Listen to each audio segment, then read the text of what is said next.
3 months after parting ways with my benefactor, he ran into me on a European street, supporting my pregnant belly as I left the hospital. Quite ambitious, but utterly foolish, the man remarked coldly. He sent his assistant to deliver a message, tossing me a card and ordering me to terminate the pregnancy. Mr. Jiang won't be manipulated by a child, and the Jiang family certainly won't open its doors to you because of some bastard. I suggest you know your place and abandon any foolish ideas. I declined the card with a smile. You're mistaken, this is my husband's and my child. We were married 2 months ago. It has absolutely nothing to do with Mr. Jiang. 1. London winters are perpetually bleak and damp, with a biting wind that stings your face for no good reason. Assistant Lin, standing before me, showed no change in his expression upon hearing my words. He merely feigned mild surprise and said, "Oh, really?" having spent so long by Jiang Linchuan's side. His ability to read people and situations had grown sharper by the day. His eyes, behind his glasses, swept over my abdomen as he inquired respectfully, "Miss Chen, how many weeks along are you?" "About 12 weeks. He gave a slight nod, the same gentle yet distant smile still on his face. "That timing is a little too coincidental with your departure from Mr. Jiang." As Mr. Jiang Linchuan's most trusted assistant, he had seen far too many women who would stop at nothing to stay by his side. I looked down and pulled out my phone. "Here's a photo of me and my husband," but he politely cut me off. "That doesn't prove anything. Mr. Jiang is very sensitive about the matter of illegitimate children. I hope Miss Chen understands the situation. Otherwise, Mr. Jiang wouldn't mind putting you on the operating table for an abortion a second time." My fingers, holding the phone, stiffened for a moment, and I glanced up slightly. The year's first snow began to drift down softly. My gaze collided with the dark, severe eyes of a man in a high-rise's floor-to-ceiling window. He was looking down at me, scrutinizing, perhaps waiting to see me caught out again, pale and flustered. He was accustomed to being in control, and my pregnancy was undeniably another challenge to his authority. I took back my phone, let out a deep sigh, and turned to tell Assistant Lin, "Please inform Mr. Jiang that I won't make the same mistake twice." My tone was quite gentle as I said earnestly, "I have no lingering attachment to the child I terminated, nor any intention of using motherhood for status or to vie for the family fortune. This child is truly, and only, my husband's and mine, too. I was indeed pregnant with Jiang Linchuan's child. That was my 6th year by his side. A little life, connected to me by blood, took root within me and miraculously rekindled my passion for living. At 17, I left my hometown for Beijing to pay off my father's gambling debts. I spent several years as a hostess in the glitzy, decadent nightlife scene. It's been a turbulent journey, with few relatives and even fewer friends by my side. That was the first time I had been so bold, keeping it a secret from Jiang Linchuan in the hopes of keeping it. It wasn't until a business dinner, when I was taking drinks for him, that I had to excuse myself to be sick several times. A woman who came with one of the vice presidents joked about whether I might be pregnant. I saw it clearly. Jiang Linchuan's brow furrowed almost imperceptibly, his gaze sharp and scrutinizing as it fell on my abdomen. He had no tolerance for surprises in his life, and this unexpected child had just stepped on every single one of his landmines. To make matters worse, I had kept it from him for so long. It was the first time he ever lost his temper with me, his words dripping with venomous sarcasm through gritted teeth. "I underestimated you, Chen Yang. You're quite something." With a face like ice, he threw me out of the villa and declared, "You have one night to think about what you've done. If you still don't know your place by morning, pack your things and get out." It happened to snow that night. A biting wind stung my face, gazing at the vast white expanse in the distance. I placed a hand on my slightly rounded belly, my eyes red-rimmed, and let out a soft, weary sigh. The tension that had gripped me for 3 months finally began to ease. Perhaps this wasn't such a bad thing after all. I tried to think nonchalantly. I was probably the only one among all his little flings who didn't get a penny in severance and even managed to piss him off. The fetus was already 12 weeks along by then. A forced abortion could have caused cervical tearing. On top of that, my years of drinking had left me in a very weak state. The doctor said if I went through with the abortion, I might never be able to have children again. But the man just stubbed out his cigarette, his dark eyes utterly unreadable, and replied flatly, "What does that have to do with me? In our circle, raising a child out of wedlock isn't exactly a difficult thing to manage." Even his high and mighty friends had half-jokingly suggested it, just have the baby and send it abroad to be raised. After all, you're in your 30s now, and she's been the only one by your side all these years. Having a child is a good thing. Jiang Linchuan remained silent. Later, after several rounds of drinks, a drunken guest teased, "Come on, Linchuan, you've kept her by your side for so many years. You can't honestly tell me you've never had any real feelings for her." Someone ventured to ask, "Could it be that you're still thinking of Kai Yu?" Regarding this white moonlight from his youth who went abroad and vanished without a trace, Jiang Linchuan merely cast a cold glance and said, "It has nothing to do with her." When the topic turned to me, he answered offhandedly, "She's just pleasing to the eye. I'll keep her around for a few more years. That's all. A lowly hostess is only fit to be a mistress, not a wife." He wouldn't want a child of such lowly status. I was good the whole time. I didn't shed a single tear the day I went to the hospital. Later, I nearly lost my life on the operating table due to massive hemorrhaging. I spent several weeks in the ICU before I finally pulled through. On the day I was discharged from the hospital, he actually cleared his schedule and came to see me. The man, dressed in a sharp, dark overcoat, fixed me with a cold stare and spoke with deliberate clarity. "Chen Yang, I could never marry you. I will only have a legitimate heir, not some illegitimate child who can't be acknowledged." I slowly pressed my pale lips together and offered him a faint smile. I know, that's exactly what he liked most about me, knowing my place, being sensible and obedient enough. Outside, the snow fell with a soft hush, and a howling wind battered the tightly sealed window panes. From the age of 17 to 27, it suddenly dawned on me that this was the 10th snowfall I had witnessed in Kyoto.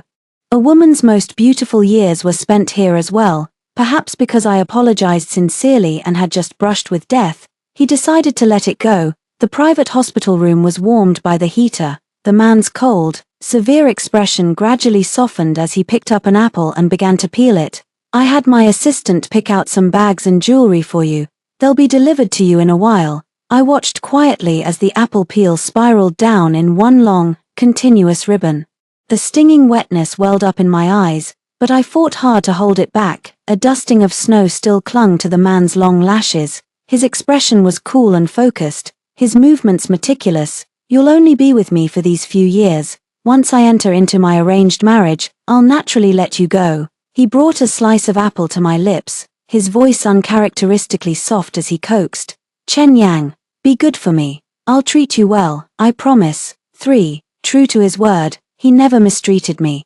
Those 10 years by his side were truly the most glorious and triumphant period of my life. Even when Kai Yu appeared at the end, he never once let me feel the slightest bit of humiliation. I brushed the snow from my shoulder and told Assistant Lin to put Mr. Jiang's mind at ease. "I will go for a prenatal paternity test in a couple of days. In that case, Miss Chen, please let me know. I'll accompany you." He was clearly worried I'd try to pass off fake results. I nodded, "That's fine." He smiled as he handed me his business card, adding a pointed reminder, "Miss Chen, if you need anything, you can contact me. Mr. Jiang is getting married, so I'd advise you to be mindful of boundaries. The new Mrs. Jiang is quite sensitive about these matters. Don't worry." I already deleted all of Jiang Linchuan's contact information before I left. I changed my phone number and personal WeChat, and I even sold the apartment he arranged for me. If I hadn't run into him on the street today by chance, I thought we'd probably never be in touch again for the rest of our lives. And the new Mrs. Jiang is likely that white moonlight of his who just returned from abroad. I forced a smile and nodded. "Then I wish Mr. Jiang a happy marriage." Snow drifted down from the distant sky in flurries. I buried my face in my scarf, turned, and walked alone down the snow-covered street toward home. That dark, chilling gaze from the high-rise followed me the entire way. On a snowy night many years ago, as he carried my drunken self down the street, he made it perfectly clear that he would only marry for strategic alliance. Any relationship that fails to yield tangible value is merely a disposable commodity for a particular phase of life. He insists on a marriage of equals, with compatible social standing, to maximize mutual benefit. His provision for me was nothing more than a transaction with a clear price tag. I am lucid yet I am sinking. Only today did it dawn on me, rules are made for stand-ins like us. But the one true love exists beyond all rules. Even if she had nothing, she would still have his favor. 5. No one knew why the long-lost white moonlight from his youth, who had vanished abroad without a trace, had suddenly reappeared, but I knew. I had a bizarre dream. In the dream, she was a strategist who, after maxing out Jiang Linchuan's affection meter, returned to her original world. Over there, she got married and had children, but due to a life of hardship and her husband's infidelity, she chose to return to Jiang Linchuan's side, all to see if Jiang Linchuan still loved her. She specifically asked to see me before I left. In the cafe, a woman in a white dress, wearing no makeup, quietly assessed my outfit and appearance, though she tried hard to mimic the pure and innocent look of her youth. The weariness and calculation in her eyes couldn't be hidden. In contrast, I've been well nourished by wealth, exuding a relaxed and tranquil air, free from the worries of making ends meet. This stirred up a vague, inarticulate resentment within her. She only asked me 3 questions. How long have you been together? Or rather, how long have you been by his side, holding my coffee cup? I said slowly and clearly, 9 years and 6 months, in the 7th year by Jiang Linchuan's side.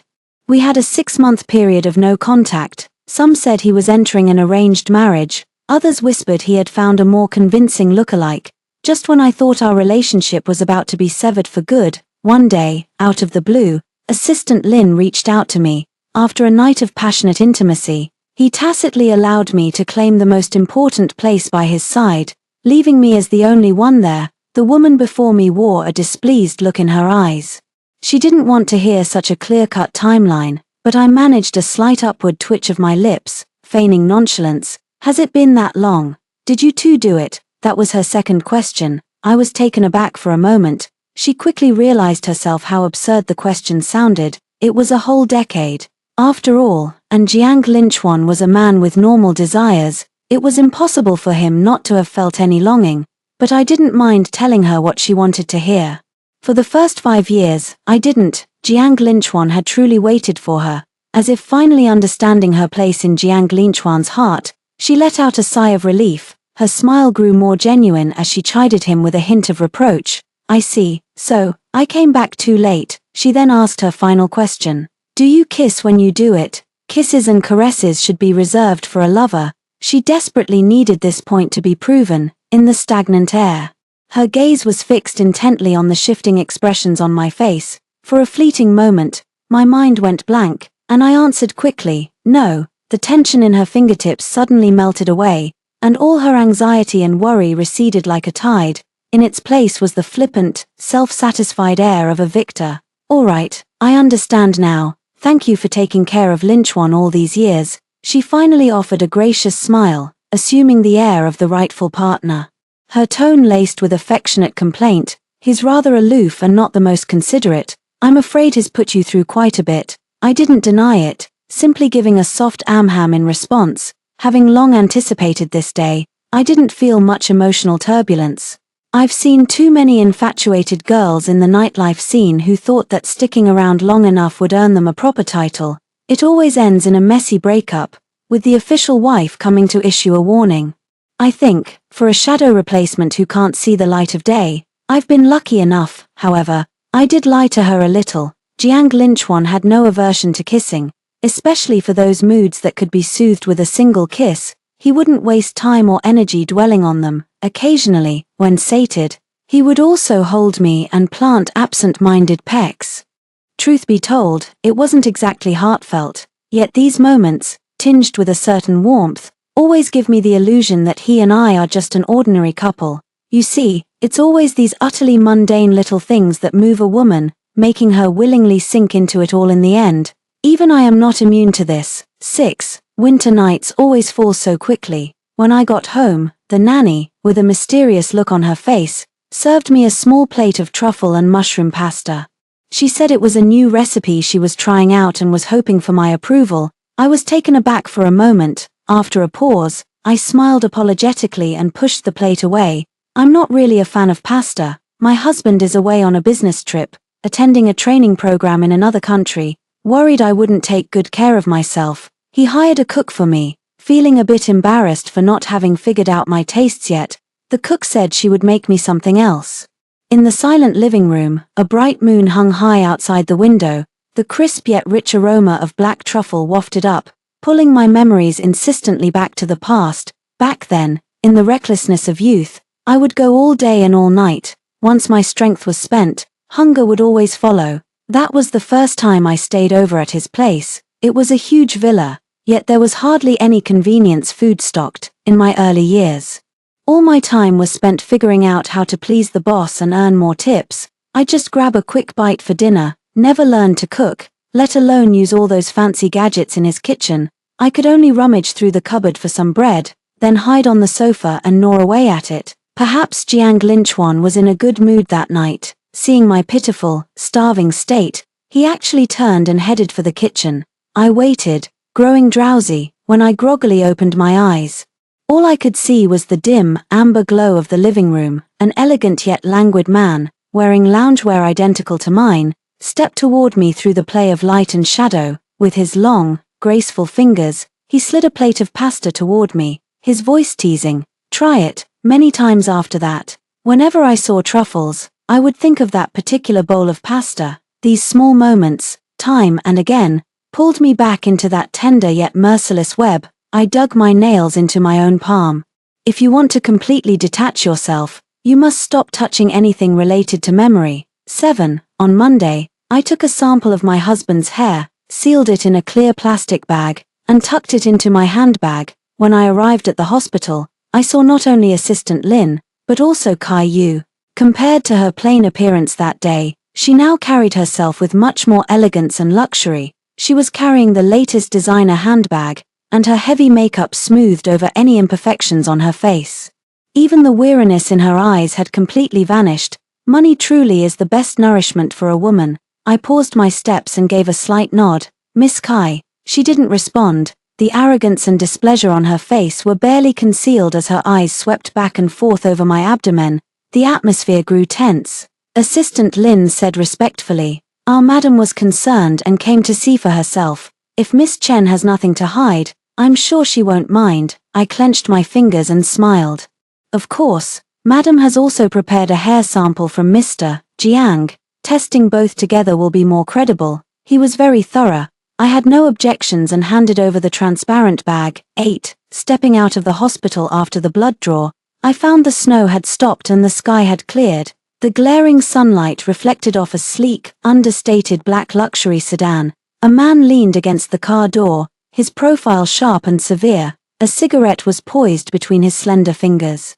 He seemed to be waiting for someone, a hint of impatience already visible in his eyes. 3 months had passed, yet he looked exactly the same. I have already accomplished the most important thing in my life. I had intended to slip away without a sound, but in the next instant, the man's eyelids lifted, and his gaze fixed on me. The crowd flowed around him, instinctively parting to form a circle around this aloof and imposing figure.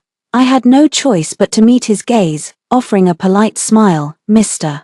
Jiang, what a coincidence." "Not a coincidence," he said, lowering his eyes. His mocking gaze swept over my slightly rounded abdomen. "It seems the last lesson wasn't harsh enough, making you think you could try the same trick again." I tried to explain. "No, you've misunderstood," but he cut me off. "Misunderstood." He repeated the words with a mocking sneer, as if he'd just heard a pathetic joke. "Time, motive, you had both, and you're telling me it was all a misunderstanding." The man flicked away his cigarette butt, his leather shoes clicked against the damp, cold ground as he closed in on me. "Step by step, you leave me for 3 months, and just happen to be 12 weeks pregnant. Tell me, who is this man with such talent? The one who made you dive into a new life so quickly, so eager to have his child?" The words were cutting, the logic sound. For a moment, I was left utterly speechless. "Chen Yang, you've been by my side for 10 years. You should have learned to be smarter than this. Don't resort to such clumsy tricks, and don't force me to burn through the last shred of goodwill between us." The man looked down on me, passing judgment with words as cold and sharp as knives. He was always like this, arrogant, self-assured, measuring everything by his own logic. The arrival of this child had once again stepped on his landmine. The restless sunlight could not melt away even a hint of the chill. I let out a deep sigh. No longer willing to offer futile explanations, I lifted my head and looked at him, for the first time with such calm and earnest focus, no longer addressing him with the polite honorific Mr. Jiang Linchuan. My voice was soft, yet perfectly clear. Do you really believe my life has no other options besides you, finding a suitable partner, getting married, and having a lovely child that was always part of my life plan? And besides, the report isn't even out yet. Why are you condemning me already? My eyes misted over as I asked in a voice that was soft yet unyielding. Why won't you believe me, Jiang Linchuan? He watched me in silence, the chill in his gaze undiminished, until a tear escaped the corner of my eye and fell onto his expensive handmade leather shoes. His long fingers twitched unconsciously at his side, his lips pressed into a thin line as he averted his gaze. Playing the vulnerable card had always worked on him. I know my strengths all too well. He took a silent step back, putting distance between us. A moment later, his gaze turned icy, his voice laced with warning. Chen Yang, you'd better be sure you're telling the truth. Of course, the report will be ready in a week. Mr. Jiang will get a satisfactory answer, I assure you. The man stared at my retreating back, his cold gaze growing inscrutably complex. A satisfactory answer. A strange feeling welled up in his chest. Was it his? Or was it not? An inexplicable restlessness coiled around his heart. It suddenly dawned on him, it seems like no answer would satisfy him. 9. Everyone thinks I'm using my child to climb the social ladder. But the truth is, I don't have much ambition for fame and fortune in my early years. My only thought was probably how to stay by Jiang Linchuan's side for a few more days. People always like to use light as a metaphor for salvation and love. So, in my 20s, I like to think of Jiang Linchuan as my light, the sole salvation in my debauched and decaying life. I even harbored the petty desire to push away every other woman by his side, to become the only one who stayed with him. Perhaps you find me laughable, but you must understand, the year I met him, I had just turned 20. He paid off my father's gambling debts, dealt with the loan sharks who had me living in constant fear, and gave me the chance to continue my university education. I think anyone in that situation would have fallen for him, hopelessly and completely. So after graduation, I stayed by his side willingly. I accompanied him to all sorts of business dinners, shielding him from one strong drink after another. He never really cared for drinking, he'd avoid it at all costs. Except for those unavoidable social occasions, and I'd always drink in his stead. Back then, I always wished I could stay by his side for a few more years, so every time the liquor burned my throat, I'd stay silent and just give him a sweet smile. My cheeks would flush under his approving gaze, and my heart would race at the chance to lean against his shoulder under the guise of a tipsy haze. He was never short of female companions. Some were for social functions, others were arranged by the family. But most never lasted more than 3 months. My ability to hold my liquor was the one skill that kept me by his side. Year after year, the longer I stayed with him, the clearer the gulf between us became. He would never marry me. He used to say this all the time. Eventually, I knew it without him having to say it. If you choose the shortcut, don't complain about the thorns along the path. The class divide is an unbridgeable chasm. I am perfectly aware of that. So, he was never the one I chose to marry. 10. The results came out on a Friday, and I went to the hospital as agreed. Assistant Lin collected the report and escorted me to a nearby restaurant. Caillou had been waiting there for quite some time, her expression remarkably composed. Just as I was about to open the report, Assistant Lin pressed down on my wrist, wearing a smile that was both distant and polite. She said, "Since Miss Chen is so confident about the outcome, perhaps it would be best for our madam to be the one to reveal the results." A faint sense of unease began to stir within me. A smile played at the corner of Chiu's lips, as if she had seen through everything long ago and was now merely here to collect the answer. After opening the report and giving it a cursory glance, she tossed Jiang Linchuan's copy onto the desk with practiced ease. "Care to explain, Miss Chen? Linchuan despises being lied to more than anything, especially when it comes to matters concerning a child." My gaze dropped. The bold text on the page stated clearly, "Paternity confirmed with 99% certainty." My heart sank when I saw that absurd conclusion. Assistant Lin tactfully withdrew, leaving the two of us alone. I was stunned for a moment, then picked up the report and read it over several times. Seeing this, Caillou was smug and sneered. Miss Chen, your silence, are you trying to think up a lie? I can understand your desire to climb into high society, but Lin Chuan and I are about to get married. Who exactly are you trying to disgust by dragging a bastard child into this? I figured it out very quickly. No wonder you were so certain of the outcome, so you had rigged it from the start. Maybe I came across as too docile and younger than her, which made her think I'd be an easy target, but I didn't spend all those years in the nightlife scene for nothing. Later, after attending so many drinking parties with Jiang Linchuan, I'd heard my fair share of the dirty tricks people used to climb the ladder.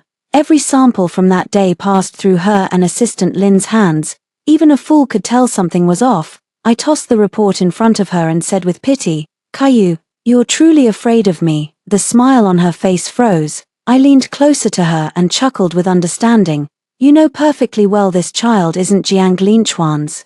But you're determined to make it his, aren't you? Her eyes widened in shock. She was about to retort, but my next words cut her off. You went to all this trouble just so Jiang Linchuan could see the irrefutable evidence with his own eyes, didn't you? You wanted him to be utterly convinced that I, Chen Yang, am an incorrigible woman trying to trap him with a bastard child, so that whatever shred of lingering affection or guilt he felt for me would turn completely into disgust and rage. Her face instantly turned ashen, her voice rising sharply. What nonsense are you spouting? What trouble did I go to? The mocking curve of my lips widened as I continued to expose the thoughts she believed were hidden. You wanted him to push me away with his own hands, to cut ties for good, because you, more than anyone, understand how much Jiang Linchuan despises illegitimate children and values bloodline. So, you gave him the one reason he could never forgive me. Indeed. Her greatest fear wasn't the child, but the uncertain old flame still lingering in Jiang Linchuan's heart. She had to personally snuff out that spark. 10 whole years, that's 5 times longer than the 2 years she spent saving Jiang Linchuan. How could she not be terrified? She shot to her feet, slammed the report onto the table, and said with reckless abandon, this is the truth now, and I've already sent him the report. Jiang Linchuan will only believe this. You could talk until you're blue in the face, and he'd still think you're lying, that you're deceiving him. I let out a careless laugh, settled onto the sofa, and retorted, you think you hold a lot of weight in his heart, is that it? That was 10 years, Caillou, I pressed, aiming straight for her sore spot the more frightened she became. 10 years that you can never erase, no matter what you do. Completely provoked, she spat out each word as if grinding it between her teeth. Her voice sharp and emphatic, Chen Yang, asterisk you're asterisk the one who isn't loved, understand, so what if it's been 10 years, if I hadn't left? How could someone like you, a woman from the nightclubs, ever have gotten your turn to serve by Linchuan's side? Could you even count all the men you've been with? You've been freeloading for a decade on the privileges only a Mrs. Jiang deserves. After pretending to be high class for so long, have you actually forgotten who you really are? I didn't confirm or deny it, just tilted my head and smiled. What's the matter, Miss Kai? Jealous? She let out a cold laugh. Jealous? Ha, what would I have to be jealous of? He just sees you as a disposable plaything. Oh, that's right, didn't you get pregnant with Linchuan's child back then? Did he want it? And this one now? Her hand shot out, nearly jabbing my stomach. Her face a mask of pure malice and scorn. Do you think it will be any different? Let me tell you, even if this really is Linchuan's, the child will be born a bastard who can't see the light of day, just like you. They'll spend their whole life being pointed at and cursed behind their back, a little bastard born from trash. My expression finally turned ice cold. I shot to my feet, snatched the coffee at hand, and flung it right in her face. 11. That was the exact moment Jiang Linchuan made his entrance. He walked in and his eyes immediately landed on Caillou, her face splattered with coffee, her whole person a disheveled mess, trembling and weeping. He didn't even need a second to decide. The man's face was calm and cold, but his eyes were dark and sharp. He picked up a full glass of ice water from the table and poured it directly over my head. The whole thing was swift and decisive, without a moment's hesitation. Had enough fun. His voice was utterly flat, yet its tone chilled me to the bone. Icy water trickled from my hair down the side of my face and into my collar. The biting cold sent an involuntary shiver through my body. I closed my eyes, and a hazy memory of my first year by his side drifted into my mind. There was a scene like this. 2. It was the first time he took me to a business dinner to discuss a partnership. I was so nervous that I accidentally spilled wine on a CEO's shirt cuff while pouring. Then, with utter calm, he stood up and, in front of everyone at the table, poured the entire bottle of wine over my head. He scolded me in the same flat tone. "Cat got your tongue, aren't you going to apologize to Mr. Shin?" But it was different from 10 years ago. In that instant, I felt no resentment or bitterness, only a sense of absurdity. It was so absurd it was ironic, so absurd the tears nearly welled up in the corners of my eyes. I fought back the sting in my burning eyes and met his condescending gaze. My voice was hoarse, trembling as I spoke, enunciating each word with deliberate, emotionless clarity. "Jiang Linchuan, I have never done anything to wrong you, not once. For 10 years, I obeyed your every word. You told me to drink in your place, and I drank even to the point of hospitalization from a bleeding ulcer. I never refused. You told me to curry favor with someone, and I went even when they groped me and took every advantage. I never resisted. You told me to abort the child, and I did it even facing the risk of death on the operating table. I didn't hesitate for a second. Haven't I been obedient enough, Jiang Linchuan?" I demanded, my eyes rimmed red. "So why are you treating me like this?" His gaze darkened, and he remained silent. I managed a strained smile as tears welled up and spilled from the corners of my eyes. "I've always been good, haven't I?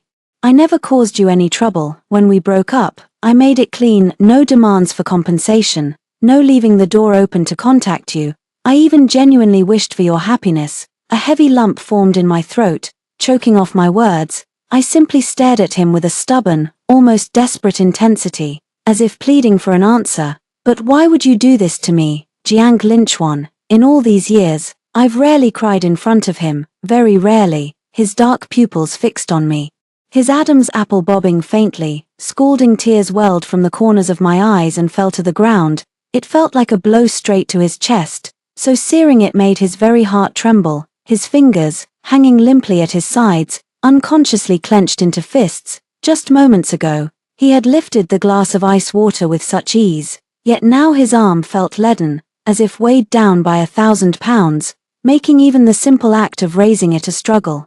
He had weathered countless boardroom battles that decided the fate of the company, yet for the first time, he was at a loss for words. His steely gaze remained fixed on the tracks of my tears, unable to look away. His silence finally shattered the last shred of my sanity. I could no longer contain my crumbling composure. "Why? Just tell me why you have to disrupt my life like this. Why jump to the conclusion that this child must be yours?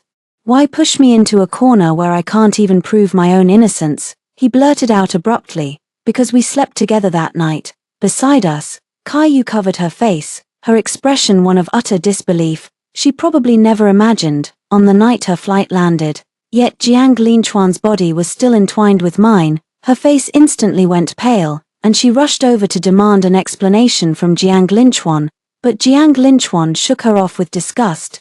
12. I suddenly laughed, tears streaming down my face even as I did. "So that's the only reason, Jiang Linchuan. Is there a day we don't do it? You've barely ever used a condom. We've been like this for years. How could you possibly think that one time would get me pregnant?" His jaw tightened, his gaze turned icy, and he flung the report from his hand. "This is my child." "It is not," I retorted sharply. In the quiet restaurant, we faced each other in a silent standoff. The air was thick with tension. I was the first one to regain my composure. "Jiang Linchuan, didn't the doctor tell you that after losing that baby, it would be very difficult for me to conceive again?" His expression turned icy cold. "But you are undeniably pregnant now. That's because my husband is a doctor." I cut him off, my eyes completely red-rimmed. "Jiang Linchuan, I took the pill every single time, without fail. That time was no exception. You would never allow a bastard child to be born, would you?" "But Jiang Linchuan, what are you doing right now?" Each of these questions struck his reason like a series of heavy blows. "Yeah, what is he doing?" In the coffee shop, amidst the mess, with my hair still dripping wet, I looked at him almost pleadingly and called his name. "Jiang Linchuan, I'm begging you, okay?" He could read every emotion in my eyes, so clearly it made his heart ache. But this plea wasn't a request for him to believe me. I said, "Jiang Linchuan, Just let me go. Those words fell upon his ears. His heart felt as if it had been violently wrenched. A sudden, inexplicable ache of bitterness spread from the center of his chest. 12. London winters are truly bitter. The soaked clothes clung to my skin, a chill so deep it felt like my very insides were trembling. I pulled the collar of my expensive black wool coat tighter, failed to stifle a few sneezes, and quickened my pace. I didn't live far from here, and today, as it happened, was the day my husband's flight was due to land. The one who's been gone for nearly half a month is finally coming home. I placed a hand on my lower abdomen and let out a long, deep breath. The baby inside me has been so well behaved. Even when I got so worked up just now, it didn't stir at all. I thought about it and instantly regretted it. I was just too soft-hearted. Even the coffee I threw at Caillou was lukewarm. And I only aimed for her face, but that glass of ice water drenched me from head to toe. This is so unfair. Jiang Linchuan followed a short distance behind me, silent yet persistent. He had offered to drive me, but I turned him down. You'd be better off checking if the test samples were swapped. This matter was handled by Assistant Lin and Caillou, and I need an explanation too. With his power and wealth, this is no problem at all. I am absolutely certain. This is my husband's and my baby. He didn't say a word, just stared at my pregnant belly. Actually, it's just a slight, barely noticeable curve at the moment, yet, it was still unbearably glaring, stirring up a deep-seated sense of intense displeasure and aversion. And this feeling was even more pronounced than when I was pregnant. He had already vaguely anticipated the test results, as I had no reason to lie, but he resisted thinking about or accepting them. The man's gaze fell upon the plain band on my ring finger. He stared for a long, long time, so long that his eyes grew red-rimmed. When he spoke again, his voice was hoarse. You bought the ring yourself, didn't you? It's common abroad for single people to buy and wear rings themselves, just to ward off unwanted advances. His question itself carried the weight of self-deception and a last-ditch effort. The answer was so glaringly obvious, right there in front of us. Yet, he still wanted me to nod in agreement. As if my simple nod could make everything that happened in the last 3 months vanish into thin air, wiped clean from the slate. I would still be that Chen Yang who had walked by his side for a long 10 years. The Chen Yang who would never leave him unless he said the word. Even the child in my womb. You could even think of it as a gift from our last night together. The final time we made love. He thought to himself that he wouldn't mind raising a child born out of wedlock. But I just smiled and said, with near cruelty, my husband drafted it himself and spent a month designing it. Mr. Jiang, we're so compatible, so deeply in love, and we're about to welcome a baby of our own. That faint, desperate hope was utterly extinguished. He let out a self-mocking laugh, at a loss for words for a moment. As he lowered his head, his eyes inexplicably grew red. Just 3 months. It was only 3 months. Why couldn't fate grant him even a moment to react? 13. 2 lines of footprints trailed through the snow, uneven and stumbling. At my doorstep, I took off my overcoat and threw it into the trash bin, right in front of the man behind me. I'm sure he doesn't need another coat, and it saves us the trouble of having to send it back and forth, rekindling any connection. A coat worth over 10,000. He's thrown one away like that before. That night was a snowy one, just like this, because the client I was with that night was being difficult. I was forced to drink too much. I ended up grabbing him by the lapels of his coat and vomiting all over him. Perhaps because the deal was sealed and he was in high spirits, he simply discarded the soiled, expensive coat and swept me up into his arms without a second thought. I can't remember if I was truly drunk that night or not. All I remember is the full moon, the steady rhythm of his heartbeat, and the snowflakes catching on his long, delicate eyelashes, a sight so captivating I couldn't look away. The snow that night was bitterly cold. Drowsily, I nuzzled against his warm chest, wishing with a greedy heart that this road could stretch on a little longer. Yet, deep down, I was acutely aware, the warmth of winter is indeed something to yearn for, but you cannot let that yearning trap you in the entire season. Just as I was about to leave, the man behind me suddenly called out. His eyes were silently rimmed with red. His voice hoarse and strained when he spoke, his expression distant. What if I had been willing to keep the child back then? I cut him off. I wasn't. I spoke slowly and deliberately, each word measured. Jiang Linchuan, I will only have a proper family. I will raise a child that belongs to me and the person I love, not some illegitimate child who is looked down upon and can never be acknowledged. I never once thought that child could stay, not for a single moment. His heart felt as if it had been pierced, a raw, bleeding pain that radiated through every limb and bone. Tears suddenly fell from his stinging eyes. He used to feel nothing for that child, so why does just the thought of it now leave him breathless and heartbroken? 14. Later, the report results came in. The child I'm carrying is absolutely, without a doubt, not his. Caillou never showed up again after that night. I knew the system had judged her mission, this long-awaited reunion, a failure and sent her back to her original world. After experiencing such a whirlwind of extravagance and splendor, how could she possibly resign herself to a mediocre, unfaithful husband and a life of utter destitution? The immense psychological torment kept her perpetually on the brink of a breakdown. Assistant Lin, who had taken the bribe, was promptly fired, and from then on, no company dared to hire him. Even after all these years by Jiang Linchuan's side, he never showed an ounce of mercy. He has always been that cold and heartless. At the tail end of winter, Jiang Linchuan came to see me for the last time. He chose the same restaurant as last time. Just as he was about to pour me a drink, I raised my hand to stop him. It's fruit wine, very low in alcohol. It won't affect the baby, he said, his eyes fixed on me, his voice inexplicably thick with emotion. I pressed my lips together and gave a faint smile, telling him with unprecedented honesty, Mr. Jiang, I don't like to drink, I never have. Life forced me onto that path of being a hostess. He was stunned, silent for a long moment, as if finally processing this truth. Even after walking side by side for 10 years, little did he know, I was just like him. I never really liked drinking. After dinner, he insisted on walking me home, just as I was about to step inside. He called out to me in the swirling snow, Chen Yang, did you ever love me? A man who was once so proud and noble had actually stooped to asking such a cliched question. Through the howling wind and drifting snow, I turned and looked at him. I blinked hard. I know he's mean, cold, and selfish. Yet I can't deny that he's been a part of every major change in my life, from a hostess with only a high school diploma to a university graduate from a prestigious school. From a damp basement to a bright, spacious Riverview apartment, I grew from timid and insecure to brave and gentle. I transformed from a girl into a woman. I came to Kyoto alone, and had to tough everything out by myself. Later, his simple, offhand "what's wrong?" was all it took to smooth over any trouble for me. The name Jiang Linchuan was etched into my very bones. Long, long ago, he changed my life, pulling me from the mire and showing me a wider world. He also gave me a sense of invincibility.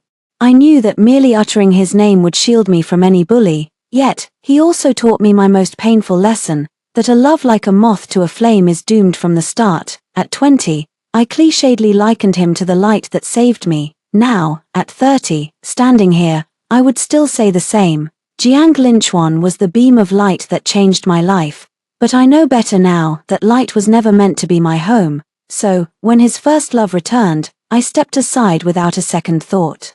I hoped the light that pulled me from the mire could also embrace the one he had waited for all these years, even though it all fell apart in the end. But that wasn't my fault. That's when I felt the velvet box in my pocket. I had no idea when he'd slipped it in there. I didn't even look at it, I just threw it, box and all, into the snow at his feet. At this point, whether there is love or not is a meaningless question. I am no longer the girl who needs to cling to someone else's light to survive. Warm light is glowing in the room, my husband is cooking for me. I walk step by step towards my spring. End of main text, extra chapter, Jiang Linchuan's perspective. 1. I first met Chen Yang in a glitzy, neon-lit nightclub. I never liked discussing business in places like that, far too loud and headache-inducing. But since our partner had extended such a warm invitation, it would have been rude to turn them down. She couldn't have been more than 20 that year.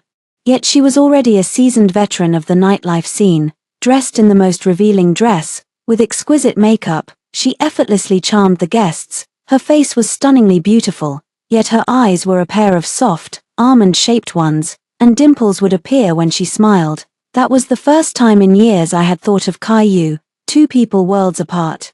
Yet, in that moment she poured the wine, I saw a resemblance. She could really hold her liquor. and with her soft, sweet voice. She had the executives in stitches. Even in this high-end club, teeming with beautiful women, she still stood out, radiant and captivating. So I remembered her, too. My company was going through a transition at the time, and there were endless rounds of business dinners every day. I enjoy appreciating fine wine, but I detest the pointless, mechanical act of guzzling it down like water. Most of the women around me couldn't hold their liquor, so she was the natural choice, 30,000 a pop. Just to drink on my behalf. That was way more than she made at the club, so she put in the work. At the table, no matter the drink, she'd pick it up and knock it back without a second thought. Other women might stumble around or even lean into me when they're drunk, but she just sits beside me, her cheeks flushed and her eyes sparkling. She doesn't touch me, well behaved. The conversation at the table is dull, so her mind often wanders as she stares blankly at her drink, but if someone teases her, she'll offer a gentle, shy smile, not entirely dull. So, at every gathering, she's the first one who comes to mind. As time went on, she stayed by my side, with just the faintest hint of a frown from me. She could read my thoughts. Whenever I grew weary of the conversation, my patience wearing thin, yet found it awkward to simply excuse myself, she would then wrap an arm around my neck and, understanding perfectly, would playfully make a fuss, insisting we leave. She really was just my type, so I was more than willing to help her out with a few troubles, including loan-sharking thugs, troublesome patrons at the nightclub, and the damp, cramped basement. Later, in her drunken state, she told me I was her light and salvation. I found it amusing. Redemption should be a willing act, free of any ulterior motives, not like a self-serving merchant like me. 3. I've always had many female companions by my side. Some were for business collaborations, others were introductions arranged by the family. But most of them didn't last more than 3 months. Even I find it strange that I've allowed her to stay by my side for this long. Of course, along with that came a lot of disapproving looks directed her way. After leaving the nightlife scene, she would occasionally take on minor web series roles to earn some pocket money. When I returned from my business trip in Europe, she was once again covered in bruises. I heard the wire rig malfunctioned just as it was her turn. I scoffed lightly.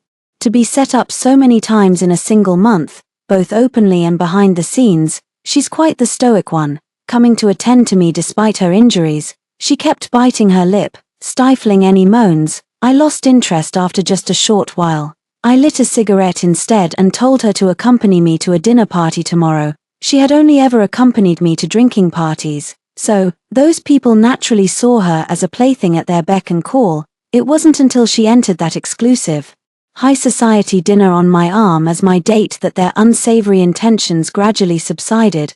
After dealing with those who had tried to trip her up, I told her offhandedly, with my name backing you, you can afford to be a bit bolder, otherwise, it's my reputation on the line. She wrapped her arms around me and agreed, her cheeks flushed as she leaned in to kiss me. I don't mind kissing, on the rare occasions when she was sick and feeling miserable.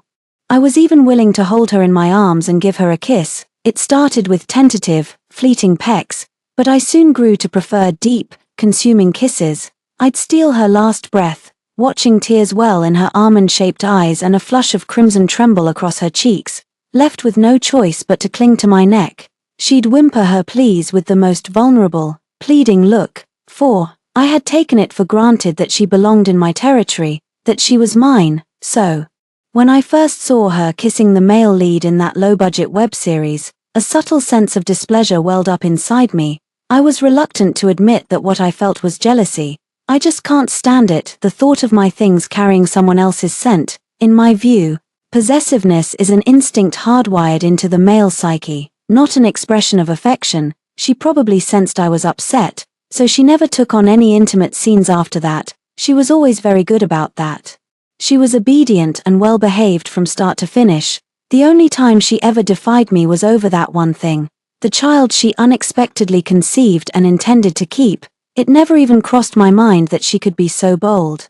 So I threw her out into the snow to reflect, telling her to come back in only when she had thought it through. I hadn't shut the villa door properly that night, but she stubbornly endured the whole night out there. I thought she was going to stand her ground against me, but the next day, with her eyes red and puffy, she unexpectedly backed down. All my friends at the time were trying to talk me out of it, saying, "It's just a kid, is it really worth making such a big fuss?" There's no shortage of shady dealings in our circle, even a few of the most prominent figures have illegitimate children stashed away overseas. I just find it troublesome and unnecessary. Back then, I fought for years with my father's illegitimate children to secure my rightful inheritance. I despise their status. So I would never allow myself to have a child like that. Someone teased, "Why don't you just marry Chen Yang? Then, that way, it wouldn't be an illegitimate child. She's been with you for 6 years, the first woman to last this long with you. Linchuan, can you honestly say you don't feel anything for her?" I didn't say a word, but inwardly, I found it amusing. It was just a matter of keeping her around a couple more years because she was pleasant to look at. Yet, the passage of time became their yardstick for measuring whether I had developed feelings. So, in the 7th year, I decided to part ways with her. 5. My family has selected a suitable marriage prospect for me. Barring any unforeseen circumstances, I will walk down the aisle with someone from a compatible social standing who can be an asset to me. But on the eve of the wedding, the wealthy heiress ran away. To pursue my own love, I found it absurd. Yet I felt a sense of relief. I never give a woman a second chance to get close to me. But I gave Chen Yang two. The first time was when she had just had the abortion, lying pale on the hospital bed. Yet she managed to force a smile in my direction. At that moment, I thought she had learned her lesson, and I could reluctantly bring myself to forgive her. So, I allowed her to stay by my side for 1 more year. The second time is now. During the 6 months we were out of touch, I spent 3 of them planning a wedding, and the other 3 thinking of her for no reason at all, but I absolutely refused to reach out to her. Then, I unexpectedly saw her in a restaurant. She was on a date with a man. Her eyes crinkling into a smile as she shared her hopes for the future. I stole a couple of glances without making a move. For several nights after, lying in bed, I kept thinking of her dazzlingly bright smile. A heavy, stifling feeling sat in my chest for days. I've never been one to be excessively hard on myself. Confronting desire head-on was the first lesson I learned in the world of business, so I had my assistant call her and ask her to come over. She rarely comes to my place. After a passionate encounter, I came out of the shower to find her applying her own body lotion. The rich scent of roses filled my otherwise quiet, lonely bedroom. I lit a cigarette and leaned lazily against the balcony railing. Watching her, her hair was silky, her skin fair, her waist slender, a vision of delicate beauty. Around her neck was the necklace I had picked out for her, and she wore a bathrobe that matched mine. This was the rose I had cultivated with my own hands. A secret sense of possession began to grow in my chest. I finally admitted it to myself. I was jealous. She could only be mine. Just as she was about to put the item back in her bag, I stubbed out my cigarette, walked over, wrapped my arm around her, and kissed her, murmuring casually, "Just leave it there." For the first time, her collection of bottles and jars found a real place on my darkwood table. After 7 years, it was the first time I had tacitly allowed her into my life. 6. After that, we tacitly began the next year together. There were no other women around me anymore. She was the only one by my side. Even my usually carefree friends couldn't help but tease me, asking when they'd get to toast at my wedding. I let out a cold, dismissive laugh and ignored them. I can keep supporting him, but I won't marry her. I said it. I'm a businessman, and profit comes first. If there was ever a moment I seriously considered it, it must have been the Mid-Autumn Festival of some year.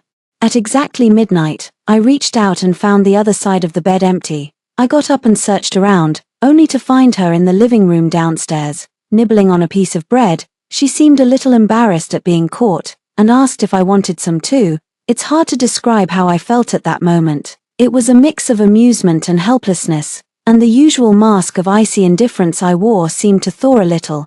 I walked into the kitchen and cooked her some pasta.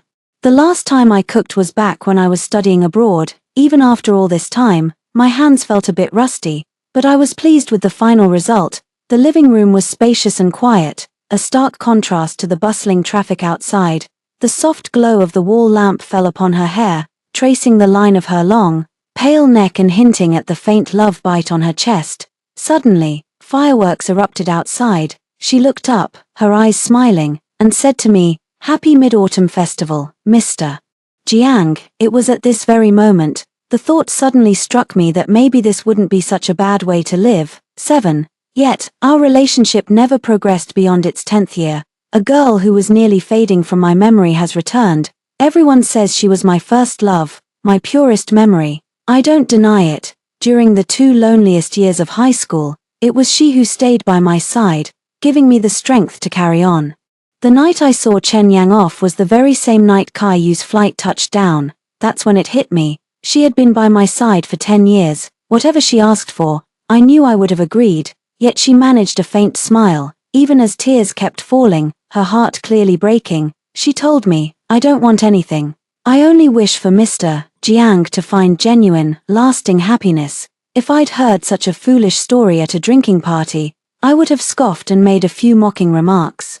When a kept lover suddenly loses all desire for gain right when they could cash in big, it's either a facade of virtue or a play for an even bigger prize. But in that instant, I felt an inexplicable emotion welling up in my chest, sharp and clear. After seeing Chen Yang off, Caillou naturally slipped into the space by my side. She often brings up high school when we talk. Come to think of it, we only really knew each other for about 2 years, but she always has so many little stories and details. To be honest, my memory of that time is a bit hazy now. I just remember that I had feelings for her. After she left, I might have been heartbroken back then, but now, looking at her, I feel nothing at all, because I had promised her long ago that I would celebrate her birthday. So I went to the kitchen and made her some noodles. She hovered around me and asked in a coquettish tone, "Am I the first person to taste the noodles you've made?" I don't understand why women always fixate on firsts like this. Just as I don't know what kind of thinly-veiled answer the person asking this question wants to hear. Am I the first person to ever shave you?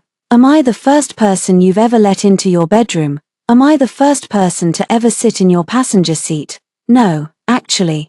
All those firsts belong to someone else. She asks too many questions. It's really annoying. It's been over 10 years. Caillou, I reminded her, keeping my tone neutral. She blinked, her eyes growing slightly red, and said in a light tone, "I know, so much time has passed, hasn't it? I have already journeyed 1/3 of the way down life's road, and I've spent a long 10 years with another woman. How could I possibly remember only those 2 years in high school, when I was young? I promised I would marry her, but now, I'm not so sure." 8. I think of Chen Yang from time to time. She's all alone abroad and doesn't know how to cook. I wonder if she'll be able to settle in. But I did leave her a substantial amount of money. That should be enough for her to hire a cook. I don't know why I keep thinking about her so often. I blame it on habit. It's just a normal withdrawal symptom. I absolutely will not reach out to her, because I don't give a woman a third chance to get close to me. She's been with me for 10 years, which is long enough. 3 months later, I boarded a flight to London for a business collaboration. I had considered the possibility of running into her, but I had no real intention of seeking her out. Until I stood behind the floor-to-ceiling window, my gaze drifting downward. I saw her emerge from the hospital, a slight swell to her belly, leafing through her prenatal checkup report. In that instant, a bitter laugh escaped me. 10 years. And I still haven't made her fully understand my rules. Using a child is always the most foolish and greedy tactic. Perhaps the lesson from back then wasn't harsh enough. That's why she thought she could try the same trick again. With a sneer on my face, I tossed a card to Assistant Lin and told him to pass on a message. "You handle all contact with her. Don't give her any of my contact information. If she asks, just tell her I'm getting married." I wanted to use the excuse of marriage to sever any lingering thoughts she might have. I didn't want to give her any chance to reach out to me again or mistakenly believe there was still an opportunity for us to reconcile. I've never been one to show mercy when it comes to severing ties with the past.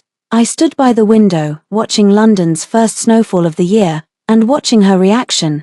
Yet her face remained perfectly calm throughout, showing neither panic nor pallor. This was not something I had anticipated. She should have shown at least a flicker of panic. After all, she knows better than anyone what I cannot abide. This time, no matter how much she dwells on the child she aborted back then, no matter how she pleads with me, I will not relent. The tragic outcome of that incident was never my intention. Rules are rules, she broke them, so she must face the consequences, and this time is no different. 9. Assistant Lin brought back a reply for me. She said it was her child, hers and her husband's. Husband. That word was like a tiny splinter, piercing my eardrum. I find it laughable. She's getting better and better at spinning lies. That vague restlessness in my heart turned into something much heavier. I ran into her at the hospital later. I couldn't help but sneer, yet she remained gentle and composed, looking at me with those misty eyes, asking, "Jiang Linchuan, why don't you believe me? Should I believe her?" But I don't deny it.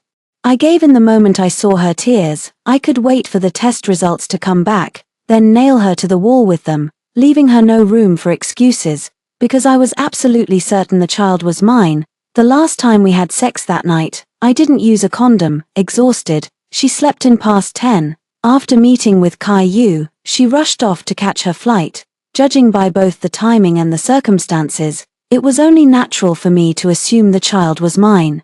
So when Kai Yu sent me that paternity report, the anger I'd been suppressing finally found a more direct target. Let's see what kind of excuse she can come up with now. I used ice water to cool her down. I never go easy on those who don't listen. But when she looked up, tears mingling with the icy water, and fixed me with that shattered yet defiant gaze, when she recounted every single past grievance, her eyes rimmed red, demanding to know why I would treat her this way, my fingertips, pressed against the side of the cup, had gone slightly numb, because every single word she uttered left me with no room for argument. All these years by my side, she had been so well behaved, so obedient, giving no cause for complaint.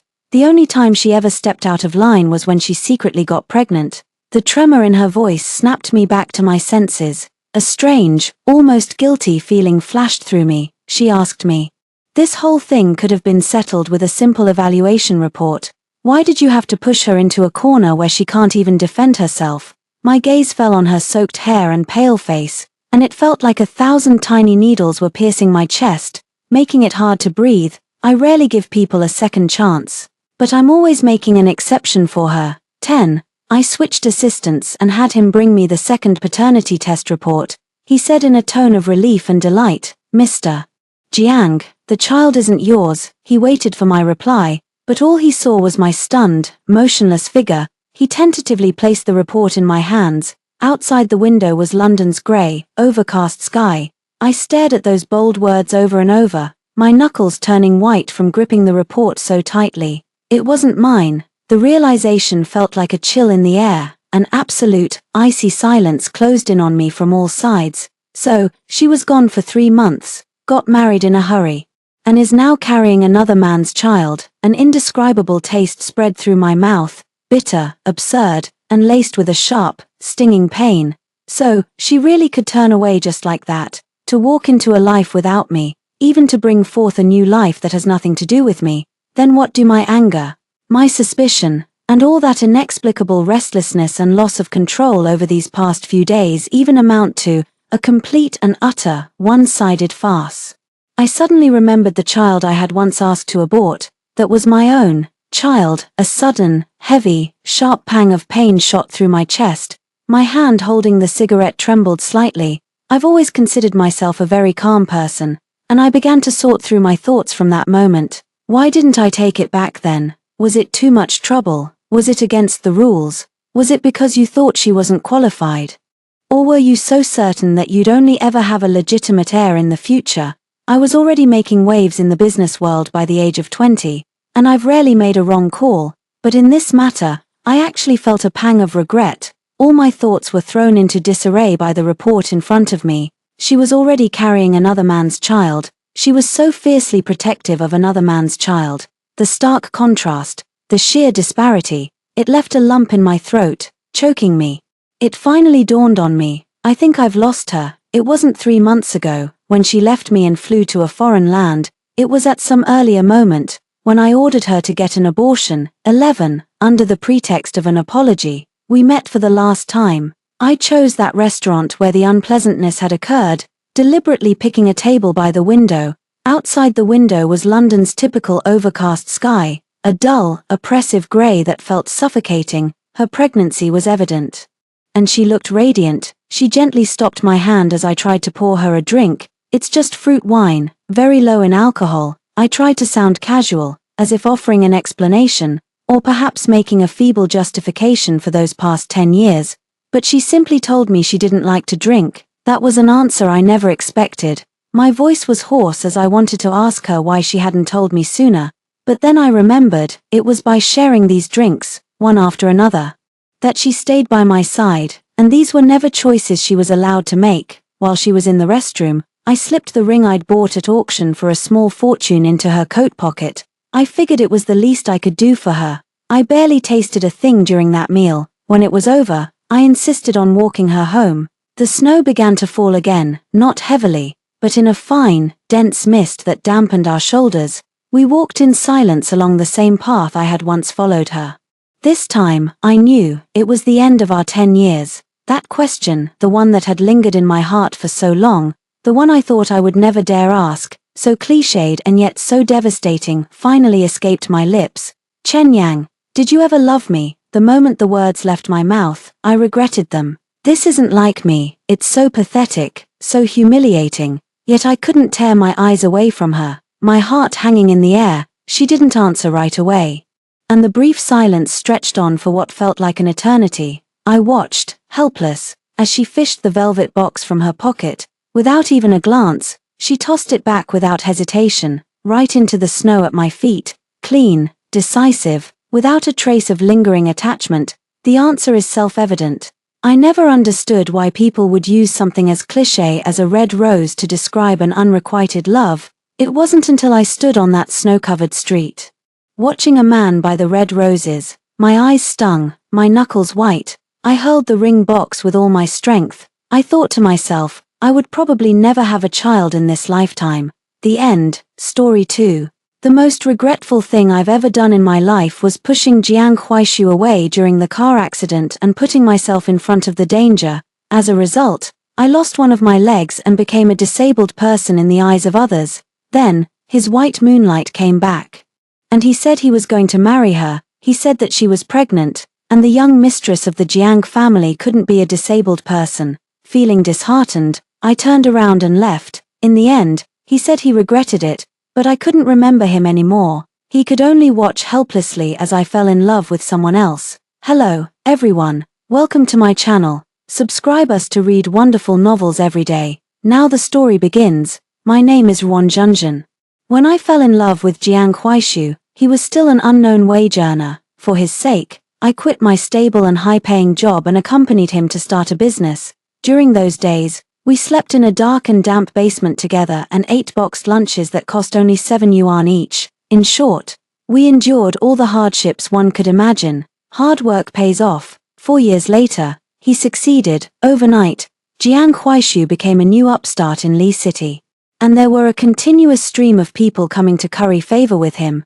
Jiang Huaishu was a rising star in Li City. He had a quick mind, ruthless methods, and was resolute and uncompromising in his work. So, although his company grew rapidly, he also made many enemies and suffered a lot both openly and secretly.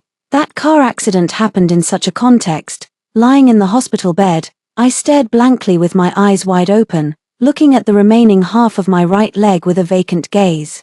And tears kept welling up. With red eyes and trembling hands, he held mine and said, "In this life, I, Jiang Huaishu, will marry no one but you." I believed him. I thought that after going through hardships, there would always be sweetness, but it seemed that fate always wanted to make me unhappy. In the autumn of the second year after my car accident, his white moonlight came back. I heard from my friends around me, who mentioned it to me carefully, that she was the girl he had been in love with for 7 years, so he had a white moonlight that he had liked for so long. During all those years we were together, I had never heard him mention her. Unable to resist my curiosity, I asked people around me who were familiar with Jiang Huaishu about her. The girl's name was Xia Wn, and she was a master's graduate who had returned from overseas. She had a willful and eccentric personality, was free and unrestrained, and not bound by conventions, which was completely different from my personality. The two of them started dating in college and had been on and off for a long time. Don't worry, Sister Zhenzhen, you risked your life to save Brother Jiang, and we've all seen it. Brother Jiang is probably just feeling some lingering regret, just like before. It's just a casual affair. His brother Du and you comforted me. Yes, it seemed that everyone knew that he would marry me and had to marry me. After all, I had lost a leg for him. There had been many women around Jiang Huaishu in recent years, but he had always been just playing around, so I had always scoffed at the gossip news about him reported by the media, but recently, his name and Xia Wan's name always appeared together. The president of Jiang Group had a secret rendezvous with a mysterious woman in the middle of the night. Jiang Huaishu accompanied a woman to the shopping mall. Similar headlines appeared in various entertainment sections, and for a while, Jiang Huaishu became the topic of people's conversations during meals and leisure time. Zhenzhen, the flies are already bothering you so much, you can't just pretend not to see it anymore, my good friend Chichi reminded me. That day, I finally couldn't help but go to the company to ask him, Zhenzhen, can you not be so sensitive? She is our company's current cooperation partner. You know that the general environment has been bad in recent years, and the company's development has also been very difficult. Jiang Huaishu looked at me with an embarrassing expression, as if I was a person who was being unreasonable. So, the company can't do without her, right? There are so many cooperation partners in Lee City, but it has to be her, right? I couldn't hold back my emotions and sneered, can you stop being unreasonable? I'm already very tired when I come back from work every day, Jiang Huaishu said irritably, tugging at his tie and frowning at me. Also, since your leg makes it inconvenient for you to move around, you should come to the company less often in the future. He didn't even look at me and turned away. Yes. Because of this leg, I had been taunted many times, either intentionally or unintentionally, by the employees in the company at the beginning, when Jiang Huaishu found out. He was very angry and directly fired those who had been gossiping. No one in the whole company dared to speak ill of me anymore. Thinking of this, I naively thought that Jiang Huaishu still loved me. This quarrel ended in our mutual silence, and neither of us brought it up again. In the half-month that followed, he came home later and later. In the first few times, he would call me and say that he had social engagements. After that, he didn't even bother to call me. The power of the white moonlight was indeed extraordinary. There was still a lot of gossip news about him, and the object was always Xia Wan, and between us, it became quieter and quieter. I stopped asking, and he stopped explaining, until one day, I received a call from his good brother, Duan Yu. Sister Zhenzhen, come to Zuchunxiao, brother Jiang is drunk, he said. Okay, send me the location. Even though we were still in a Cold War, I couldn't just leave him alone. When I arrived at Zuchunxiao, I found that Duan Yu had already dragged the drunk Jiang Huaishu to stand outside the door. Later, I found out that Xia Wan was in that private room, and he got so drunk because he was trying to drink on her behalf. Due to years of socializing outside, Jiang Huaishu's stomach had already been severely damaged. After we got back, I put him on the bed and, as I used to do, was about to get up to cook some hangover soup, but he suddenly got up and hugged me, becoming extremely clingy. Be good. I'll go and cook you some hangover soup, I coaxed him helplessly. No, don't leave me. Wanwan. He was talking about Xia Wan. I couldn't hear clearly what he said next. I was still tightly hugged by him, stunned, and my body was stiff. Suddenly, I felt so ridiculous. That night, I was like crazy, searching for information about Xia Wan on Weibo. I quickly found her account. I clicked in and immediately saw the Weibo post that she had pinned. The caption was fortunately, "We haven't changed." Attached to it was a photo of two hands tightly holding each other's fingers. The mole on the man's right thumb stabbed my eyes painfully. Even more painful than that was the remaining half of my right leg. It was her and Jiang Huaishu. My face was covered with tears, and I was so full of grievances with nowhere to vent. I grabbed my own hand and bit it hard. By the time I had cried enough, it was already dawn. The next morning, I cooked breakfast for him as usual. He didn't remember what had happened last night, and I didn't question him or make a scene. I was foolishly thinking that at least let's get through the spring festival. After the spring festival, I would break up with him. I was so humble as to cling to the remaining time. There was still a week until the new year. I made an appointment with my good friend Chichi to go shopping together and buy some New Year's goods by the way.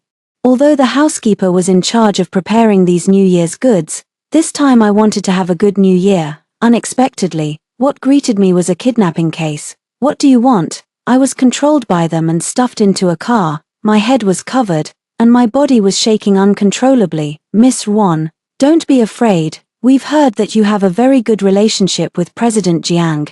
As long as President Jiang withdraws the lawsuit against us and brings 5 million yuan along, we'll release you. After all, it's the new year, and none of us wants to see blood, right? One of them said as he gestured with a knife in front of my face. It was another enemy of Jiang Huaishu, that damned guy. They quickly informed Jiang Huaishu and warned him not to call the police. I was also taken to an abandoned building and roughly tied to a chair. There was no support behind me, and if I wasn't careful, I would fall from this tall building. The winter in Lee City was damp and cold, and I was almost frozen to the point of losing consciousness. Soon, I heard some movement in front of me. A group of big men were dragging someone towards my direction. When the mask was removed, it wasn't Jiang Huaishu who came into my sight, it was Xia Wn. Was she also kidnapped? Although I had never met her face to face, I recognized her at a glance. I had thought of many ways to meet Xia Wn, such as in Jiang Huaishu's company, in a coffee shop on the street, in a bustling shopping mall, or even in Jiang Huaishu's bed. Unexpectedly, we met in this way in the end. She was tied to a chair just like me. I looked at her carefully. Her eyebrows and eyes were cold and delicate. She had a small face. Her eyes were like a galaxy. Her loose hair was black and straight, and the stray hairs stuck to her face, making her skin look even whiter. Between her eyebrows and eyes, she seemed to look a bit like me. She was also looking at me, with a faint smile on her lips. "Hi, Miss Wan," she said.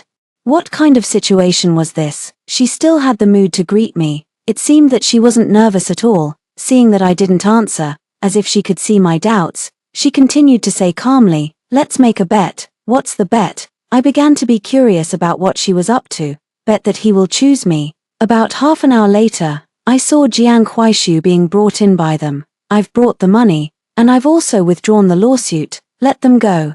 Jiang Huaishu threw the things on the ground, his voice hoarse and slightly decadent. After one of the kidnappers sent his subordinate to check and confirm that there was no problem, he pointed at me and Xia Wn and said, "Ha ha ha, as expected of President Jiang, so straightforward. Then, you can choose one of these two beautiful ladies. Choose one." I looked at Xia Wn. Only then did I understand what she meant by bet that he will choose me. So she knew everything. "What do you mean?" "We had a deal. I gave the money, and you released the people." Jiang Huaishu's eyes were cold, and his voice was filled with suppressed anger. "Don't you understand, President Jiang, in everything, there is always a need for trade-offs. You can't have both of these two beauties. It's not that easy, unless you hand over the position of the president of Jiang Group." The kidnapper bargained with Jiang Huaishu and pointed the gun in his hand at us. 5, 4, 3, 2, a shoe, save me. I heard Xia Wan's terrified cries in my ears. At the last second, "I choose her." Jiang Huaishu lowered his head, and his hand that was clenched into a fist slowly raised and pointed at Xia Wn. I raised my eyes in disbelief, forgetting to struggle, and stood there stunned. From beginning to end, he didn't even look at me once. Was he afraid to, or did he disdain to?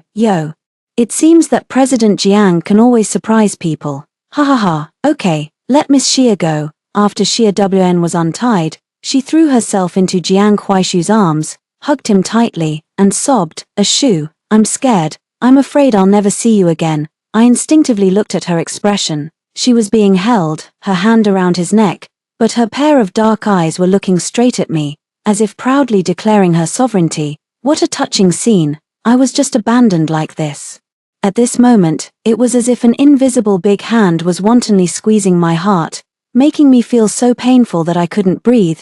"You said you would marry no one but me." After saying this, tears rolled down from the corners of my eyes, blurring my vision. I wasn't willing to give up, and I was even more unwilling to accept this. "Sorry, Zhenzhen, Xia Wn. She's pregnant. The wife of the Jiang family can't be a disabled person. She was pregnant. And the wife of the Jiang family couldn't be a disabled person." At that moment, I felt as if I had been completely drenched in ice water from head to toe, and my heart was completely cold. "Don't you know best how I became like this?" Suddenly, the commotion downstairs interrupted my questioning. One of the kidnapper's subordinates reported that the police were coming. I, who was still in despair, seemed to see hope again. In this day and age, relying on men is useless, in the end. You still have to rely on yourself. Damn it, you actually called the police. It seems that none of you can leave today. Hearing the sound of the police car arriving, these desperate kidnappers viciously pointed their guns at us. Suddenly, the whole building was in chaos. I didn't know where I got the strength from, and I struggled to get up and hit the kidnapper who was controlling me. But the gap in strength between men and women was too great. I was thrown hard to the ground by them.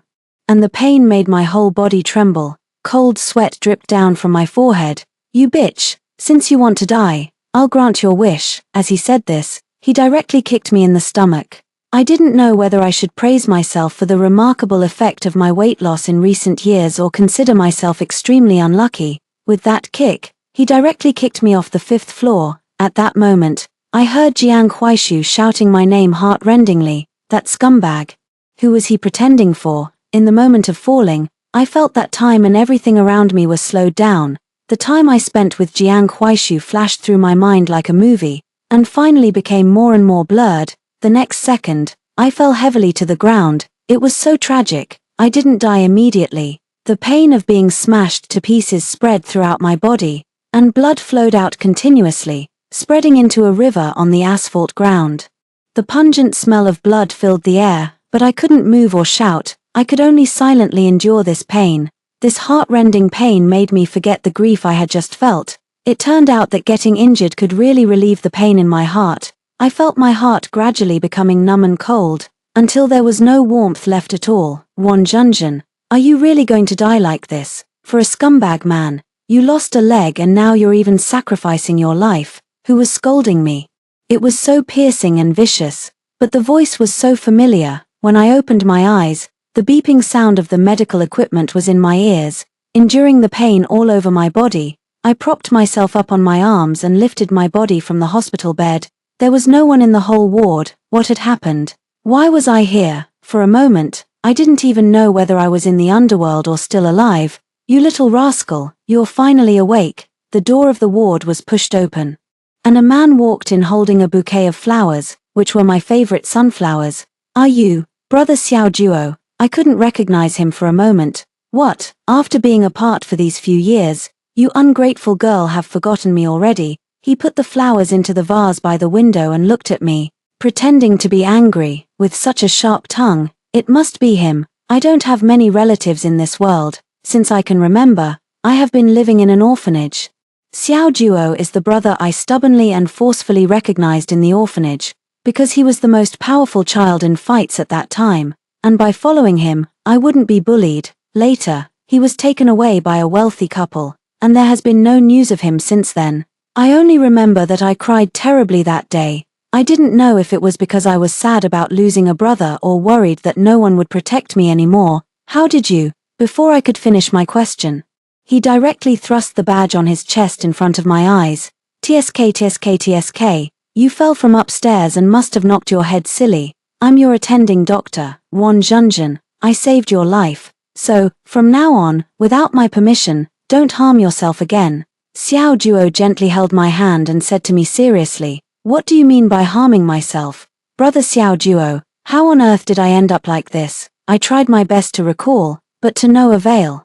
Images of a man and a woman kept playing in my mind, but I couldn't see their faces clearly. I wasn't really feeling sad, yet my pale face was already covered with tears. Finally, I couldn't bear it anymore and fainted. Junjun, Junjun, after a series of examinations, the doctor finally determined that I had lost my memory. The reason was that my brain had suffered a severe blow when I fell downstairs. Heh, it's so melodramatic, but Junjun still remembers me. Xiao Duo said anxiously beside the doctor. Dr. Xiao, are you also confused by worry? There is a type of amnesia in medicine called selective forgetting. Maybe Miss Won deep down in her heart wants to forget or avoid thinking about certain things or a certain person, and then she will really forget. However, if the forgotten content has no impact on the person's life, this state can be maintained. The doctor added, it was all for nothing. Don't be afraid, Junjun. Xiao Duo held my hand, trying to ease my nervousness. Yes, what can be forgotten is not important. In the following week, I stayed in the ward to recuperate, falling from the 5th floor. My hands and feet were all broken, And my brain was also injured. I needed to take good care of myself, since I woke up. I have rarely spoken. Every day, I just sat there blankly, not knowing what to do. Xiao Juo was afraid that I would get sick from being cooped up, so every time he got off work, he would chatter non-stop by my bedside. But he was so noisy that I wished I could slap him to death. Just as I couldn't hold back and was about to speak, the door of the ward was pushed open violently. A man walked in. His eyes were bloodshot. His beard seemed to have not been shaved for a long time. And his suit was in a mess. Junjun, I finally found you. I finally found you. He grabbed my shoulders tightly, and I cried out in pain. Who are you? It hurts so much. I'm Jiang Huaishu. Junjun, it's my fault. I was wrong. Please don't leave me. Okay. He looked into my eyes and pleaded, damn it. How dare you come to find Junjun? Xiao Juo directly pulled him over and landed a punch on his face. Xiao Juo was 189 centimeters tall, much taller than Jiang Huaishu, in terms of fighting. Xiao Juo had never been at a disadvantage. However, this fight didn't seem to show any signs of stopping. I finally couldn't hold back and shouted loudly, Jiang Huaishu, I've lost my memory. I don't remember you. As soon as I said this, sure enough, he froze in place, wiped the blood from the corner of his mouth, and sneered, impossible. Junjun can't forget me. It's impossible. You really won't give up until you hit a dead end. Take a look at this. Xiao Juo threw the diagnosis report in Jiang Huaishu's face. I saw his expression change from disbelief to doubt, and then to shock. It was quite a spectacle. Impossible, impossible. He seemed to keep repeating these three words. It seemed that he couldn't accept that I remembered Chichi, remembered Du and Yu, remembered Xiao Juo, and remembered many people and things around me, but I just couldn't remember everything about him. Wan Junjun, how could you forget me? How could you? He still didn't give up and hired the most top-notch medical team in Li City to examine me again. The result remained the same. Looking at the latest diagnosis report, his eyes were red, and he looked pitiful. Finally, he left in a state of despair. Just when I thought he wouldn't come again, he came the next day, the third day, the fourth day, the fifth day. Every time he came, he didn't say anything, just kept looking at me.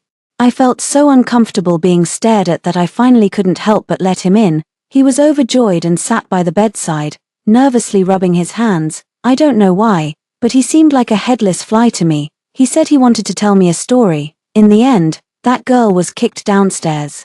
The man thought she was dead and was in a daze every day. Finally, he learned from his ex-girlfriend that the girl wasn't dead. That girl is so silly. But why are you crying? I blinked and asked him.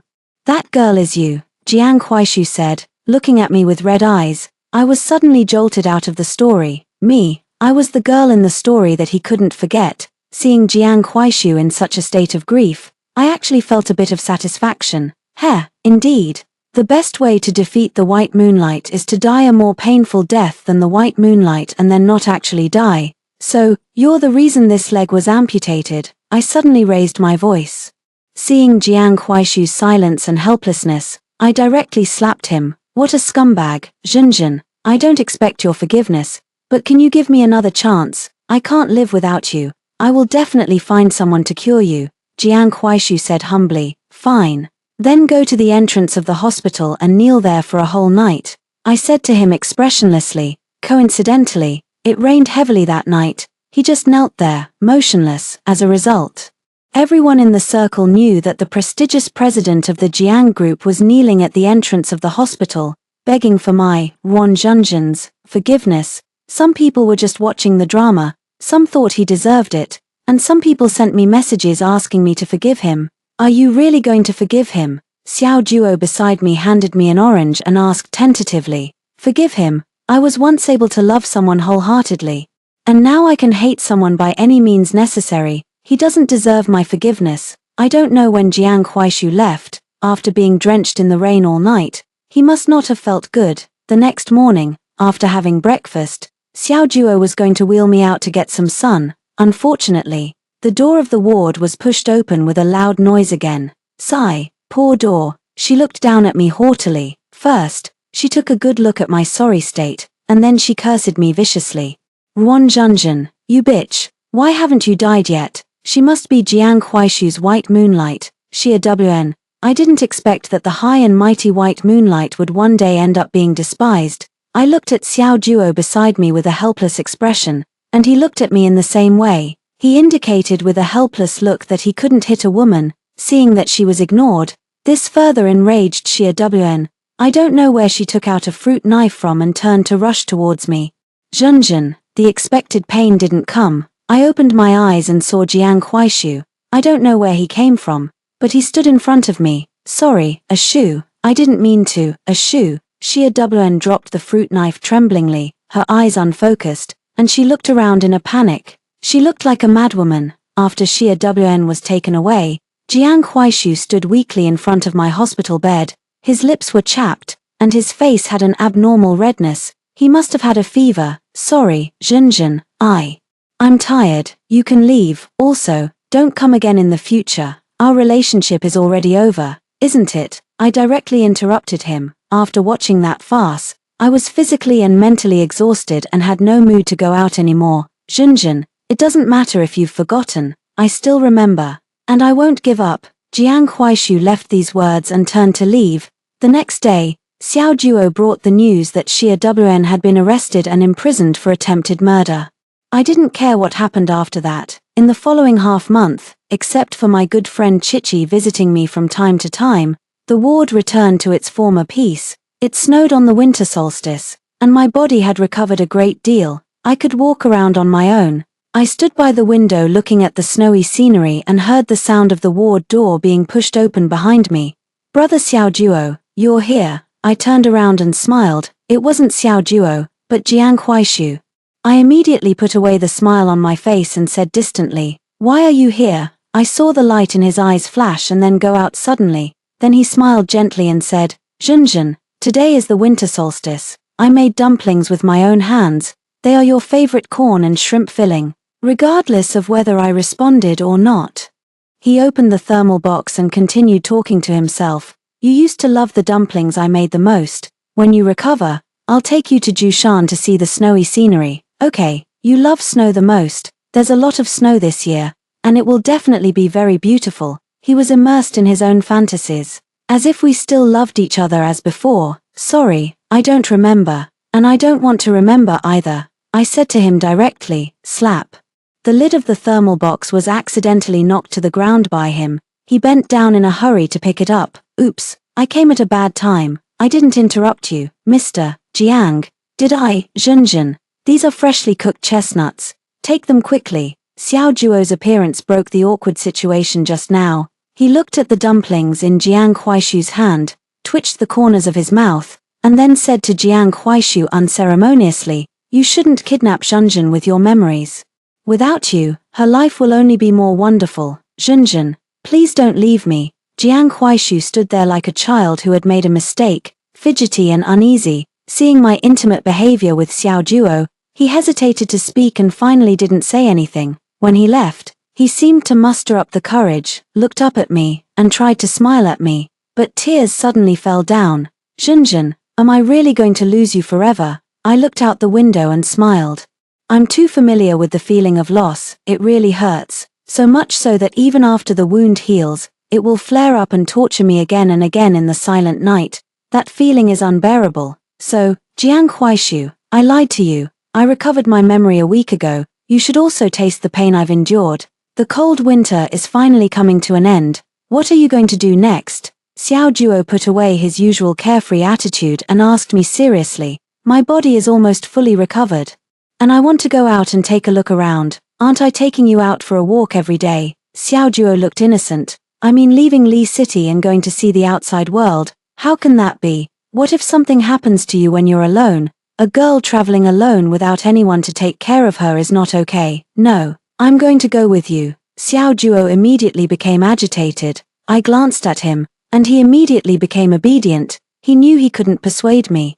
So he prepared all kinds of equipment and medicine for me. After packing up, I set off with light luggage. I went to ancient cities with profound historical and cultural heritage, and saw the endless prairie. I chatted with homeless people in the romantic city and shared dried fruits with rock climbers under the snow-capped mountains. I also met people from different regions, listened to their stories, and realized that besides love, There are so many things worth looking forward to. Due to the prosthetic leg, I faced many challenges and difficulties along the way, but fortunately, most of the people I met on the way were kind. 2 years later, I woke up in a homestay in a small town and received a message from Xiao Duo. You little rascal, it's autumn, come back and take a look. 3 days later, I stood at the airport in Li City. Wan Zhenzhen, you're so heartless. You've been gone for 2 years and didn't even send a message to let me know you were safe, Xiao Duo said. Pinching my face angrily, I knew I was in the wrong, so I twirled around in front of him. Brother Xiao Duo, I'm fine now, aren't I? Come on, let's go quickly. Didn't you say you prepared a surprise for me? To avoid him from nagging non-stop, I directly threw my luggage to him and turned to get into the car. After getting out of the car, it was a Chinese-style courtyard with a swing in it, covered with maple leaves. Was this courtyard prepared for me? I said in surprise. Who else would it be for if not you? I'm giving you a home so that you'll know to come back when you go out again. Xiao Duo looked at me quietly. There's something I don't think I should hide from you. After you left, Jiang Huaishu couldn't find you and came to me many times. I was so annoyed that I beat him up. Xiao Duo paid attention to my expression. Seeing that I didn't react much, he continued. Later, he didn't bother me for a long time. I met him again in the hospital. He said he was sick, with gastric cancer. He really deserved it. But fortunately, it was detected in time, and he can still be saved. Do you want to go and see him? I stood under the maple tree, looking at the already fully red leaves and said, since we've already separated, there's no need for us to meet again. Another autumn came. The autumn wind blew around the courtyard again and again. Xiao Duo put a coat on me. When my friends talked about him, I said it was all in the past. We once loved each other, so for those who have loved, there are no regrets in love. Jiang Huaishu's side story. Zhenzhen, at the moment when you were kicked downstairs, I regretted it. I admit that Xia Wn has always been a thorn in my heart. She disliked my nothingness when I was young and turned away to go abroad, abandoning me. So I secretly swore that I would definitely make a name for myself and be superior to others. Finally, I succeeded. Similar headlines appeared in various entertainment sections, and for a while, Jiang Huaishu, became the topic of people's conversations during meals and leisure time. I desperately tried to prove to her how stupid she was to leave me back then. Sure enough, as I wished, I saw the look of regret in her eyes. But I forgot that my success was due to your company, and your leg was disabled because of me. I was blinded by vanity. After being rescued, I planned to deal with the mess in the company first and then go to see you, but Xia Wn told me that you were dead, that you had fallen from the 5th floor and died on the spot. My heart felt as if it had been torn out. During that period, I became a puppet without emotions, constantly numbing myself with alcohol. Later, I accidentally overheard Xia Wn talking on the phone with someone and she mentioned your name. It turned out that she was behind all of this. Her pregnancy was fake. She had carefully planned that kidnapping case, and finally, she lied to me, saying that you were dead. I deeply regretted my actions. I knew that you couldn't forgive me. I couldn't forgive myself either. When I finally found you, you said that you didn't remember me. Of course, I didn't believe it. How could Wan Zhenzhen, who loved me so much and was willing to sacrifice her life for me, not remember me? After leaving the ward, I frantically searched for doctors and consulted them about your condition. The results I got were all the same. Xiao Duo didn't lie to me. I still didn't give up. I wanted to evoke your memories with the things we had done together before, but Xiao Duo said that I shouldn't kidnap you with memories, and that your life could be even more wonderful. Yes, no one is indispensable to another. I've done so many despicable things. I was ungrateful, blind in both eyes and heart, and I pushed the girl who loved me wholeheartedly into the abyss. But I realized, Zhenzhen, that I really can't live without you. After you left, my eating habits became worse and worse, and finally, I was diagnosed with gastric cancer. Duan Yu was by my side when I received the examination results. He sneered at me and said, Brother Jiang, is this considered retribution? Yes, this is retribution. Maybe God thought it was too easy for me to just die like this. After the surgery, I just lived day by day. That day, Xiao Duo came to me and said that you would come back in 3 days. I was both shocked and delighted, but then I thought, you probably wouldn't want to see me again. That day, I watched you from a distance at the airport. You looked much better in spirit than before and had gained a little weight. It seemed that you were living a happy life.